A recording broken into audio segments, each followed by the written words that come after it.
Este caso nos remonta al 13 de enero de 1999 en el condado de Baltimore, Maryland. Hae-Min Lee, una estudiante de último año de secundaria en Woodlawn High School de 18 años, desapareció bajo circunstancias misteriosas aquella tarde de miércoles, desencadenando una cadena de eventos que conmocionarían a la nación durante años. Ese día, Lee asistió a sus clases como de costumbre. Fue vista por última vez saliendo de la escuela aproximadamente a las 2:15 página M, justo después de que sonara la campana final. Tenía una agenda ocupada para la tarde, debía recoger a su primo pequeño en la escuela primaria y luego dirigirse a su trabajo de medio tiempo en una óptica LensCrafters, ubicada en un centro comercial cercano. Sin embargo, Lee nunca llegó a ninguno de esos lugares. Su familia se preocupó cuando no pasó a recoger a su primo, lo cual era completamente fuera de lo común para la responsable adolescente. Para las 3:15 página M, ya había perdido la hora prevista de llegada al centro de cuidado infantil donde el niño la esperaba. Esta ausencia encendió inmediatamente las alarmas en su familia,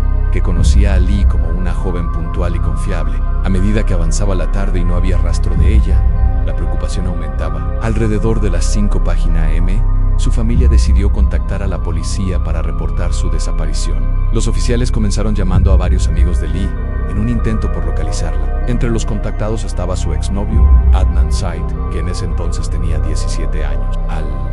Al ser interrogado, Said declaró que la última vez que había visto a Lee fue al terminar las clases en la escuela. Esta declaración inicial más tarde se convertiría en un punto crucial en la investigación y en los posteriores procesos legales. Los agentes también visitaron la tienda LensCrafters y hablaron con el gerente, quien confirmó que Lee nunca se presentó ni llamó para avisar de su ausencia. Para la madrugada del 14 de enero, la policía logró contactar a Don, el nuevo novio de Lee. Don informó a los oficiales que las autoridades fueron informadas por Don de que había hablado con ella por última vez el 12 de enero, un día antes de su desaparición, y que no tenía información sobre su paradero actual. A medida que pasaban los días sin ninguna señal de Lee, la búsqueda se intensificó. Para el 15 de enero, los hospitales locales ya habían sido contactados y se había buscado el automóvil de Lee en Nissan Sentra de 1998 en toda el área circundante. Durante casi 4 semanas, su destino permaneció desconocido, dejando a su familia, amigos y a la comunidad en un estado de dolorosa incertidumbre. El gran avance en el caso llegó el 9 de febrero de 1999, cuando se hizo un descubrimiento impactante en un extenso parque urbano de Baltimore, llamado Lashkin Park.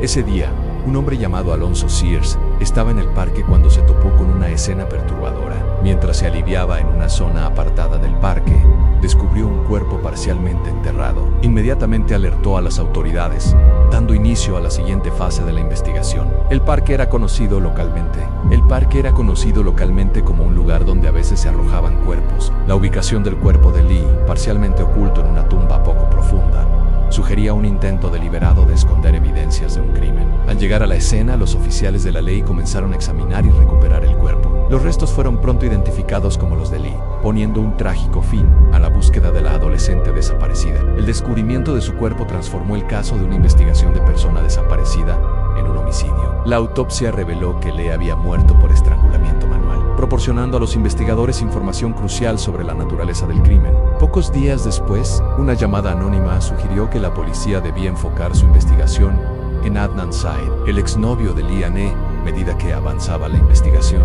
los detectives comenzaron a reconstruir los últimos movimientos e interacciones conocidos de Lee. Descubrieron que, el día de su desaparición, había asistido a clases como de costumbre en Woodlawn High School.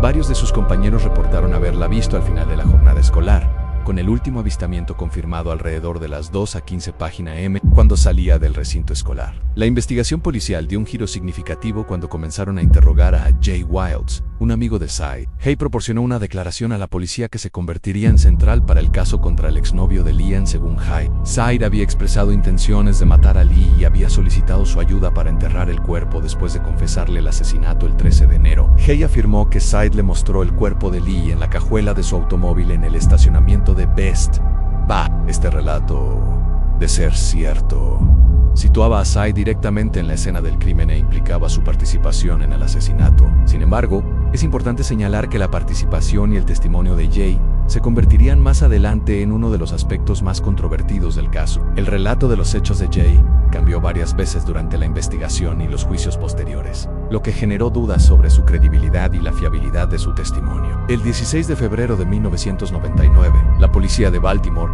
solicitó los registros telefónicos de un celular perteneciente a Syed.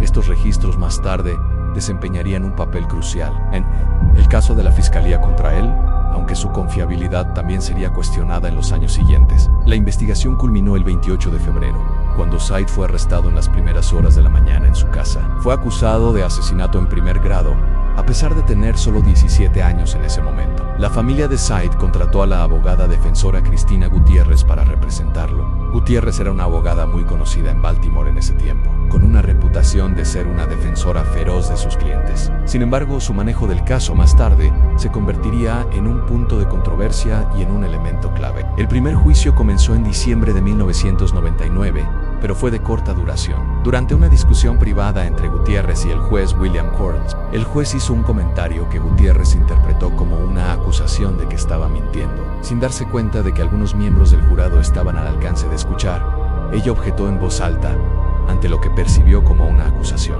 Cuando quedó claro que los jurados habían oído el intercambio, el juez no tuvo más remedio que declarar un juicio nulo ministerial. Este juicio nulo, aunque supuso un revés para la fiscalía, pudo haber sido una oportunidad perdida para Syed, según una declaración jurada de Douglas Colbert, quien representó a Syed en su audiencia de fianza. Varios jurados del primer juicio habían indicado que se inclinaban hacia la absolución basados en la evidencia presentada hasta ese momento. Específicamente, 4 jurados afirmaron que no habrían emitido un veredicto de culpabilidad. Una quinta indicó que habría votado no culpable y otros 2 expresaron dificultades para creer en el caso del Estado. El segundo juicio comenzó en enero del 2000 y duró 6 semanas. Este juicio resultaría mucho más desafiante para la defensa. La fiscalía, dirigida por el fiscal adjunto Kevin Urick, presentó un caso que dependía en gran medida de 2 elementos clave: el testimonio de Jay Wilds, la evidencia de las antenas de telefonía celular. Como ya se había expuesto, Jay dio un testimonio muy perjudicial contra su amigo. Añadió que él y Syed pasaron varias horas conduciendo para intentar establecer una coartada antes de finalmente deshacerse del cuerpo. Los registros telefónicos obtenidos por las autoridades corroboraron el testimonio.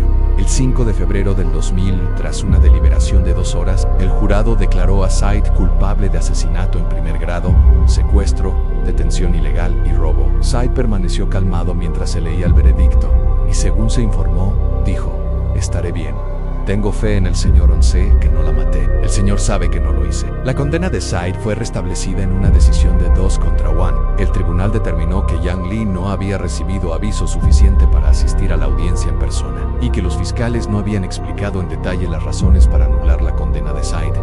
Sin embargo, el tribunal reconoció que la jueza Finn le había dado a Yang Lee la oportunidad de dirigirse a la corte durante la audiencia. Syed apeló el caso ante la Corte Suprema de Maryland, que inicialmente suspendió la reinstalación de la condena hasta la resolución de la apelación. No obstante, el 30 de agosto de 2024, la Corte Suprema de Maryland reinstaló su condena por asesinato. En una votación de 4-3, el tribunal también ordenó repetir la audiencia de anulación Vocator Hearing que había llevado a su liberación, con Syed permaneciendo en libertad mientras espera el resultado de esta nueva audiencia. La vida temprana de Taylor Parker comenzó en una compleja red de dinámicas familiares, luchas personales y un patrón de engaños que finalmente conducirían a consecuencias trágicas. Nacida en 1993, la infancia y adolescencia de Parker sentaron las bases para la conflictiva adulta en la que se convertiría. Creció en un hogar que, visto desde fuera, podía parecer relativamente normal. Sin embargo, como suele ocurrir, la realidad detrás de las puertas cerradas era mucho más complicada. Sus padres, Shona y Mark Morton, se divorciaron cuando Taylor tenía entre 10 y 12 años, mientras que su hermano menor, Zach, tenía alrededor de 8. Este hecho significativo probablemente tuvo un profundo impacto en el desarrollo emocional de Taylor y en su percepción de la estabilidad familiar. Durante sus primeros años escolares, mostró signos que podían interpretarse como comportamientos de búsqueda de atención, posiblemente manifestaciones tempranas de problemas más serios. En particular, su tercer año de primaria destaca como un punto de inflexión, mientras que en segundo grado le había ido bien académicamente. Al comenzar el tercer grado, Taylor empezó a quejarse de problemas estomacales. Curiosamente, estas dolencias desaparecían misteriosamente los fines de semana, pero reaparecían en los días escolares. Este patrón sugiere que Taylor pudo haber estado experimentando ansiedad relacionada con la escuela, o que utilizaba las quejas físicas como una forma de llamar la atención, o evitar las clases. La madre de Taylor y otros miembros de la familia notaron rápidamente este patrón. Concluyeron que los problemas probablemente estaban relacionados con su relación con su maestra de tercer grado. Según el testimonio de su madre, creían que esa maestra en particular no le proporcionaba a Taylor la retroalimentación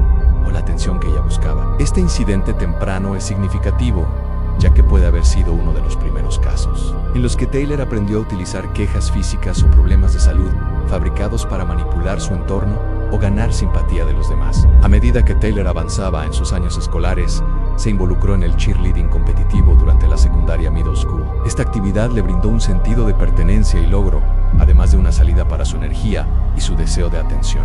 La relación de Taylor con su padre, Mark, parece haber sido particularmente problemática. El testimonio de su hermano Zach pintó el cuadro de un padre en gran parte ausente en la vida de sus hijos, salvo cuando necesitaba algo de ellos. Este patrón de atención y afecto condicionales por parte de un padre puede tener efectos profundos en el desarrollo emocional de un niño y en su capacidad para formar relaciones saludables más adelante en la vida. Es posible que el comportamiento posterior de Taylor en sus relaciones románticas, en particular su intensa fijación por asegurar y mantener la atención masculina, tenga sus raíces en esta relación temprana con su padre. Al entrar en la adolescencia, el patrón de Taylor de usar problemas de salud o dificultades inventadas para la tendencia de Taylor a usar problemas de salud o dificultades inventadas para ganar atención y simpatía parecía intensificarse. Aunque los detalles específicos de este periodo son limitados, los testimonios de sus relaciones posteriores sugieren que este comportamiento se convirtió en una parte bien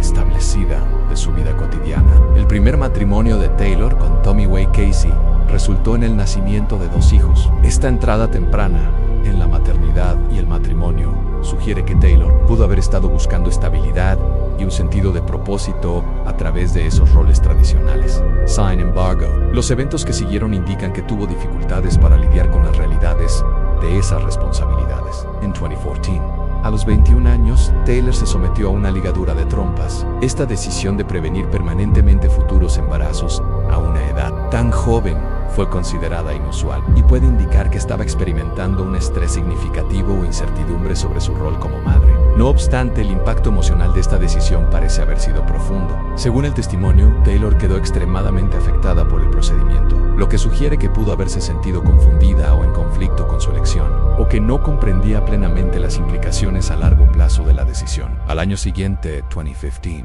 se sometió a una histerectomía médicamente necesaria, lo que resultó en la extracción completa de su útero. Este procedimiento marcó el fin definitivo de su capacidad de tener hijos. El impacto psicológico de esta cirugía en una mujer de apenas 22 años tuvo un efecto profundo en su salud mental. Vale la pena señalar que estos procedimientos médicos ocurrieron en el contexto de su primer matrimonio. El estrés de la maternidad temprana, sumado a intervenciones médicas tan significativas, probablemente ejerció una gran presión sobre la relación. Aunque no se tienen detalles específicos sobre la disolución de este matrimonio, está claro que terminó en algún momento antes de que Taylor contrajo su segundo matrimonio con Hunter Parker, lo que marcó otro capítulo problemático en su vida. Durante esta relación, el patrón de engaño y manipulación de Taylor se volvió más evidente. Seg Hunter.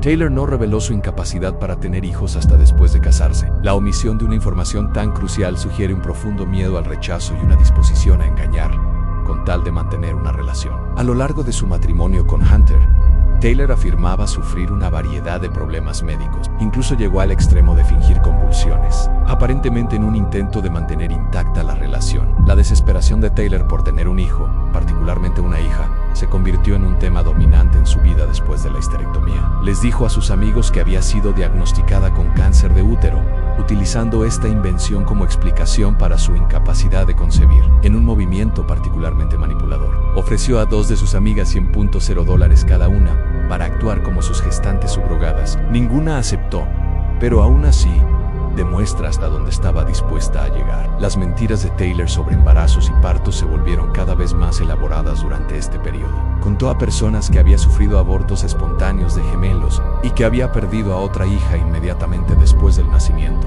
Incluso inventó una historia sobre haber contratado con éxito a una sustituta, solo para después afirmar que Hunter la había engañado con la gestante. El fin del segundo matrimonio de Taylor ocurrió en abril de 2019. A las pocas semanas de la separación, comenzó a salir con otro hombre llamado Wade Griffin. Esta rápida transición a una nueva relación sugiere que Taylor tenía dificultades para estar sola y que probablemente veía las relaciones románticas como su principal fuente de validación y estabilidad en su vida. A medida que entraba en esta nueva etapa, al entrar en su nueva relación, el patrón de engaños de Taylor alcanzó nuevas alturas. Rápidamente comenzó a tejer una elaborada red de mentiras. Uno de sus engaños más significativos fue afirmar que era heredera, con casi $5 millones en camino para que la pareja pudiera comprar una granja. Paralelamente, creó una historia intrincada sobre su madre, alegando que le había robado su herencia y había contratado a un sicario para matar a Taylor y a Wade. Incluso llegó a afirmar que su propio detective privado había frustrado el complot. En enero de 2020, Taylor le dijo a Griffin que estaba embarazada, dándole una fecha probable de parto el 22 de septiembre de 2020.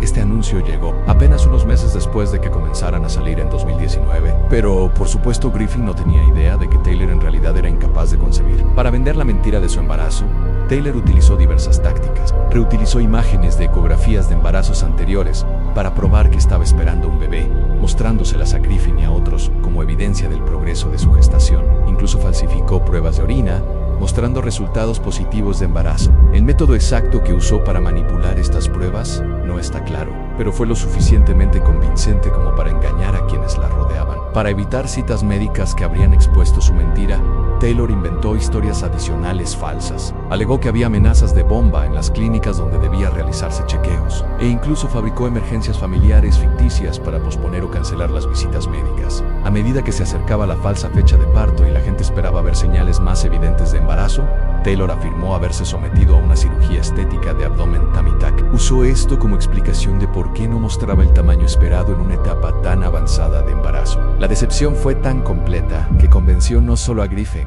sino también a muchos otros en su entorno. En el círculo social de Griffin, la madre de él declaró que había asumido que Taylor eventualmente fingiría un aborto espontáneo para terminar con la farsa. Esto sugiere que, aunque algunos podían tener sospechas, el nivel de engaño de Taylor fue suficiente para evitar que la mayoría la confrontara directamente. Sin embargo, comenzaron a aparecer grietas en la elaborada fachada de Taylor. A mediados de septiembre, apenas semanas antes de su supuesta fecha de parto, su ex esposo Tommy tomó acción. Envió mensajes de texto anónimos a Griffin durante varios días, revelando que Taylor se había sometido a una histerectomía y que estaba usando ecografías de sus hijos mayores para falsificar su embarazo actual. Esta revelación desencadenó una cadena de eventos que conducirían a la tragedia. En lugar de confesar, las acciones de Taylor se volvieron más desesperadas y calculadas. Sus búsquedas en línea en los días posteriores lo confirman.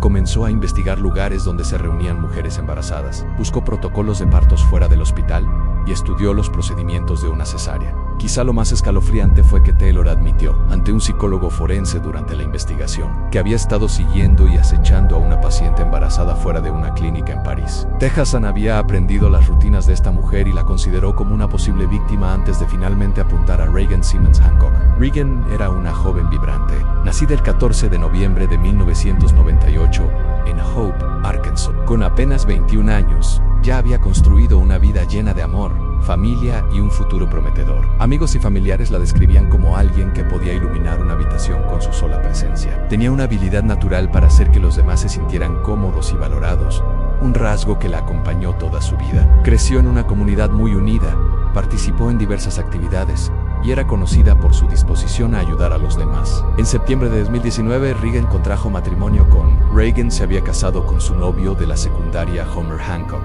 La pareja ya eran padres de una niña de 3 años llamada Kinley. Regan abrazaba la maternidad con el mismo entusiasmo y amor que caracterizaban todo lo que hacía en la vida. Era una madre devota, siempre poniendo las necesidades de su hija primero y creando un hogar cálido y lleno de amor. En el momento de los trágicos eventos que estaban por desarrollarse, Regan tenía 34 semanas de embarazo de su segunda hija. La pareja ya había elegido un nombre para la bebé en Brexlin Sage.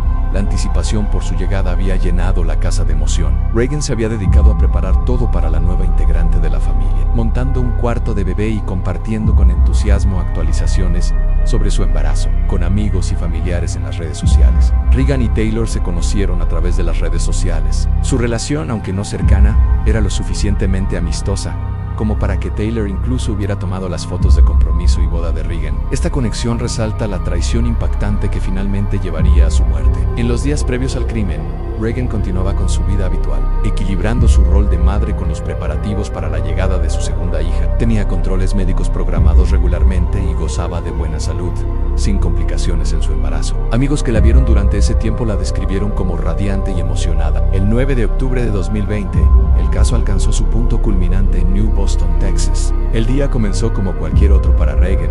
Estaba en casa con su hija de 3 años, cumpliendo con su rutina matutina. Lo que no sabía era que Taylor había estado planificando meticulosamente este día, investigando diversos aspectos del parto y del rapto fetal en las semanas anteriores. Aproximadamente a las 7:30 a.m., Taylor llegó a la casa de Regan. Los registros telefónicos indican que hubo un breve intercambio de mensajes de texto entre ambas mujeres. Entre las 7:22 a.m. y las 7:52 a.m., ocurrió una violencia inimaginable. Taylor lanzó un ataque frenético contra Regan, logrando finalmente someterla y acabar con su vida. Regan luchó ferozmente por defenderse, lo cual quedó evidenciado en las numerosas heridas defensivas en sus manos y brazos, que incluso llegaron a dislocar uno de los dedos de Taylor. Los fiscales creen que Taylor utilizó un frasco de vidrio lleno de arena, un recuerdo de la propia boda de Regan, para golpearla repetidamente. Posteriormente, Taylor procedió a estrangular a Regan. Sin embargo, debido a la intensa resistencia, recurrió entonces a apuñalarla una y otra vez. El informe del médico forense reveló más de 100 heridas de arma blanca en todo su cuerpo. La parte más horrenda del ataque ocurrió a continuación con Regan aún viva y luchando por su vida. Taylor comenzó a cortarle el abdomen. Los fiscales enfatizaron este punto más tarde, afirmando que el dolor que Regan debió sentir cuando Taylor empezó a cortar su abdomen de cadera a cadera es indescriptible. Luego procedió a extraer al bebé no nacido del vientre de Regan, junto con la placenta. Incluso después de este acto atroz, el ataque de Taylor no se detuvo. Al darse cuenta de que Regan seguía con vida, Taylor continuó su agresión. La fiscal Lauren Richards declaró posteriormente en el tribunal, cuando Taylor ya tenía al bebé y Regan seguía viva, fue entonces cuando Taylor empezó a cuchillarla y cortarla. No podía dejarla con vida. No fue una muerte rápida, simplemente siguió cortándola. Supongo que para Taylor, Regan no moría lo suficientemente rápido como para poder salir de ahí y continuar con sus planes. En un acto final y macabro, Taylor tomó el bisturí que había usado para extraer al bebé y terminó con la vida de Regan, aproximadamente a las 9:37 a.m., menos de 2 horas después del asesinato. Taylor fue vista conduciendo de manera errática por la policía en Idabel, Oklahoma, a unos 19 kilómetros al noroeste de la escena del crimen en New Boston, cuando los oficiales la detuvieron. Cuando los oficiales detuvieron a Taylor, se encontraron con una escena impactante y perturbadora. Taylor afirmó que acababa de dar a luz en su automóvil. Sostenía en su regazo a un recién nacido, con el cordón umbilical aún adherido y aparentemente saliendo de sus pantalones. Ante lo que parecía ser una emergencia médica, los oficiales organizaron rápidamente el traslado de Taylor y el bebé al Hospital MacArthur Memorial. Fue allí donde el plan de Taylor comenzó a desmoronarse con rapidez. El personal médico del hospital determinó enseguida que Parker no había dado a luz. Un examen externo reveló que no tenía útero y un examen interno mostró que no había sangre en su canal vaginal ni presencia de cérvix. Además, los análisis de sangre confirmaron que no tenía hormonas de embarazo en su organismo. A pesar de la creciente evidencia en su contra, Taylor insistió en que había dado a luz. Incluso llegó a afirmar que Regan le había pedido que le sacara al bebé tras una pelea física, en un vano intento de justificar sus acciones. Esta versión sería más tarde completamente desmentida por las pruebas y por las propias declaraciones contradictorias de Taylor. Mientras era examinada en el hospital, el bebé recibió atención médica de emergencia. Trágicamente, la pequeña había estado privada de oxígeno durante demasiado tiempo y había sufrido daños cerebrales extensos, a pesar de los esfuerzos del personal médico. Braxlin fue retirada del soporte vital y declarada muerta a la 1:22 página EMA del 9 de octubre de 2020, apenas unas horas después de haber sido arrancada violentamente del vientre de su madre. Mientras tanto, New Boston estaba a punto de producirse un descubrimiento horrendo. Aproximadamente a las 10:20 a.m.,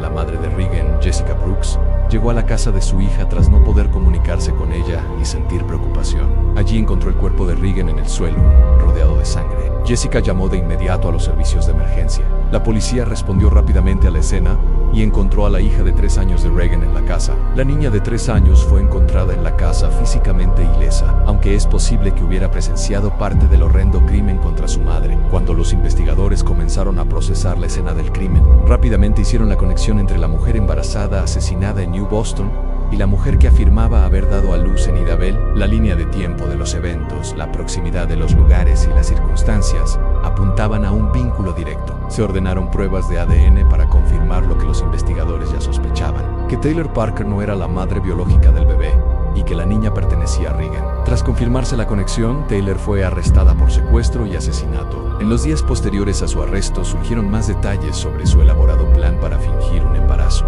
Los investigadores descubrieron evidencia de sus extensas búsquedas en línea sobre cómo fingir síntomas de embarazo, cómo obtener ecografías e incluso sobre videos de cesáreas. El juicio comenzó en septiembre de 2022 y duró aproximadamente 2 meses. El 3 de octubre de 2022, un jurado del condado de Bowie declaró a Taylor Parker culpable de asesinato capital por las muertes de Regan y su bebé no nacido, Braxlen. La fase de determinación de la pena se extendió por varias semanas, durante las cuales tanto la fiscalía como la defensa presentaron pruebas y testimonios para ayudar al jurado a decidir la sentencia de Parker. El 9 de noviembre de 2022, tras deliberar poco más de 1 hora, el jurado sentenció a Taylor Parker a la pena de muerte. El jurado tuvo que considerar si Parker representaría un peligro futuro y si existían circunstancias atenuantes que justificaran una cadena perpetua en lugar de la pena capital. Respondieron afirmativamente a la primera pregunta y negativamente a la segunda, lo que resultó en la condena a muerte.